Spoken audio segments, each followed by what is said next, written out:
The detention center on orbital station Kepler 7 was a place where hope went to die. Asher had heard the stories whispered in the corridors, shared in hushed tones over synth coffee in the mess hall. They all spoke of the same thing: the human girl in cell 47, the one who had massacred an entire Vraxian assault team with her bare hands. Stay away from that sector. Commander Thalos had warned him on his first day. The Zenthari officer's scales had rippled with barely concealed fear. The human female, she's unstable, dangerous beyond measure. Asher was new to the station. A xenobiologist transferred from Earth to study the psychological effects of deep space on various species. He'd accepted the position with enthusiasm, eager to understand the galaxy's diverse inhabitants. But nothing in his training had prepared him for Elizabeth. The security feeds showed everything. The Vraxians had been slavers, notorious throughout the sector for their cruelty. They'd boarded a human transport vessel 3 months ago, intending to take the passengers for the black market. Elizabeth had been traveling alone, a young woman barely into her 20s, heading to the outer colonies to start a new life. What happened next had become legend. The footage was horrifying and mesmerizing in equal measure. Elizabeth had fought like something possessed, like humanity's ancient gods of war made flesh. She'd moved with impossible speed and ferocity, turning the Vraxians' own weapons against them. By the time station security arrived, all 12 slavers were dead, and Elizabeth was standing in the center of the cargo bay, covered in alien blood, her eyes vacant and hollow. No charges were filed, was clear, but no one knew what to do with her afterward. She wouldn't speak, wouldn't eat unless forced, wouldn't acknowledge anyone's presence. The station's medical staff, representing 7 different species, all refused to treat her after the first few attempts. She'd attacked 3 orderlies, sent 2 counselors fleeing in terror, and had somehow managed to bend the reinforced steel bars of her first cell. So they'd moved her to cell 47, in the deepest part of the detention center, and everyone pretended she didn't exist. Everyone except Asher. He'd watched the security footage dozens of times, looking past the violence to see what others had missed. In those brief moments between the fighting, when Elizabeth thought she was alone, her face would crumble, her hands would shake. She'd curl into herself, looking not like a monster, but like a terrified young woman who'd been pushed far beyond her breaking point. "I want to see her," Asher told Commander Thalos. The Zenthari's eyes widened. "That's suicide, Dr. Chen. The human is traumatized." Asher interrupted. "Not monstrous, traumatized. There's a difference."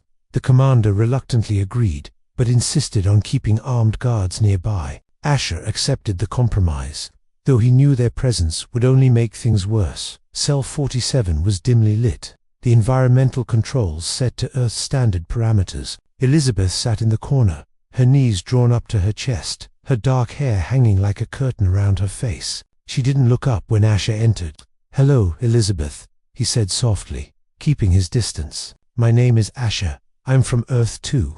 No response. He hadn't expected one.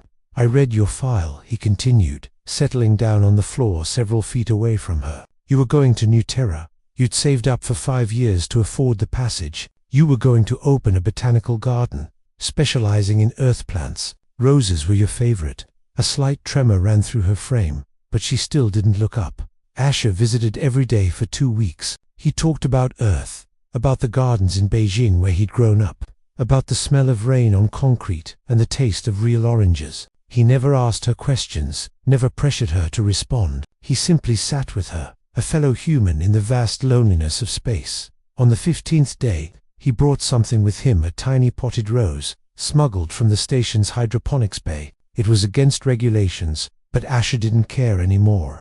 "I thought you might like this," he said, placing it on the floor between them. For the first time, Elizabeth lifted her head. Her eyes, once dead and empty in the security footage, now held something fragile and breaking. She stared at the rose as if it were the most precious thing in the universe. Slowly, trembling, she reached out toward it. Asher didn't think. He simply extended his hand, meeting hers halfway. The moment their fingers touched, Elizabeth broke. A sound emerged from her throat, something between a gasp and a sob, and suddenly she was crying. Not the silent tears of resignation, but the deep, wrenching sobs of someone who'd been holding back an ocean of pain. The guards tensed, reaching for their weapons, but Asher raised his other hand, signaling them to stand down. Elizabeth's fingers gripped his hand with desperate strength, and she folded forward, her body shaking with the force of her grief.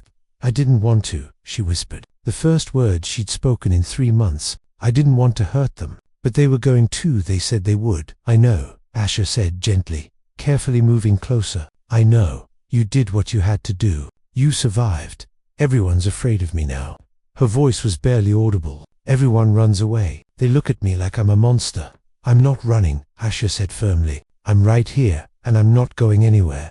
Elizabeth looked up at him, tears streaming down her face. And for the first time since the incident, she looked human again. Not a weapon, not a monster, not a cautionary tale, just a young woman who'd been forced to become something terrible to survive, and who desperately needed someone to see her as she truly was. Asher squeezed her hand gently. In that moment, he understood what it meant to be human in a galaxy that didn't always understand. Humanity's capacity for both violence and compassion, for both destruction and healing. "Let's start over," he said softly. "Hello, Elizabeth. Tell me about the roses you wanted to grow." And slowly, haltingly, she began to speak.